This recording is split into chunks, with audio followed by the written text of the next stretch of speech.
बिस्मिल्लाहिर्रहमानिर्रहीम। अस्सलाम वालेकुम। खुश रहें और आबाद रहें, जहाँ भी रहें हैप्पी और हेल्दी रहें। मैं हूँ महविश और वेलकम करती हूँ आपको किचन विद महविश में। हलवा तो आपने बहुत तरह का खाया होगा, लेकिन आज जो हलवा बना रहे हैं वो देखने में आपको आम सा हलवा लग रहा होगा, लेकिन ये बहुत स्पेशल किस्म का हलवा है और ये बहुत मज़े का बन के तैयार होता है। सिर्फ 2 से 3 चीज़ों में 10 से 15 मिनट में ये हलवा बना के तैयार कर लें और इंतहाई लजीज होता है, खाने वाला खाता रह जाए। वीडियो आपने अंत तक ज़रूर वॉच करनी है। अगर आप मेरे चैनल पर न्यू है तो किचन विद मैं कर दीजिएगा। अगर आपको मेरी वीडियो थोड़ी सी भी पसंद आ रही हो तो लाइक कर दीजिएगा। आइए इस मज़ेदार सी रेसिपी को बनाना शुरू करते हैं। बिस्मिल्लाहिर्रहमानिर्रहीम। 1 कप इसमें कुकिंग ऑयल डाल देंगे। आप इसको घी में भी बना सकते हैं, लेकिन मैं ऑयल में बना रही हूँ। मेजरमेंट वाला मैंने कप लिया, आप किचन का कोई भी कप एक सेट कर सकते हैं।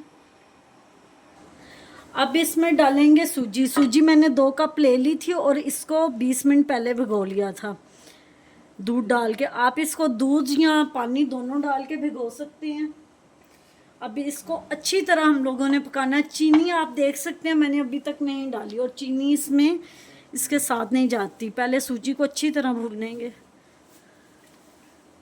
अब इसमें डालेंगे इलायची पाउडर। अगर आपके पास इलायची पाउडर नहीं है तो आप इसकी जगह साबुत इलायची भी डाल सकते हैं। हाफ टी स्पून मैंने डाली है। सूजी हमने अच्छी तरह भून दिया। अब 3 अंडे ले लिए हैं और 1.5 कप मैंने इसमें चीनी डाली है। अच्छी तरह फेंट लिया। मैंने फूड कलर नहीं डाला, अगर आप डालना चाहते हैं तो आप येलो फूड कलर भी डाल सकते हैं। अब अंडों के साथ सूजी की अच्छे से भुना। अल्हम्दुलिल्लाह जी, हलवा हमारा अच्छे से पक गया और भुन भी गया। अब इसमें डालेंगे कुछ नारियल और किशमिश। आप अपनी मर्ज़ी के कोई भी ड्राई फ्रूट्स डाल सकते हैं। उम्मीद करती हूँ आपको मेरी आज की रेसिपी पसंद आई होगी। पसंद आई हो तो लाइक शेयर कमेंट ज़रूर कीजिएगा। Thanks for watching. मिलते हैं नेक्स्ट वीडियो के साथ, तब तक के लिए अल्लाह हाफिज़।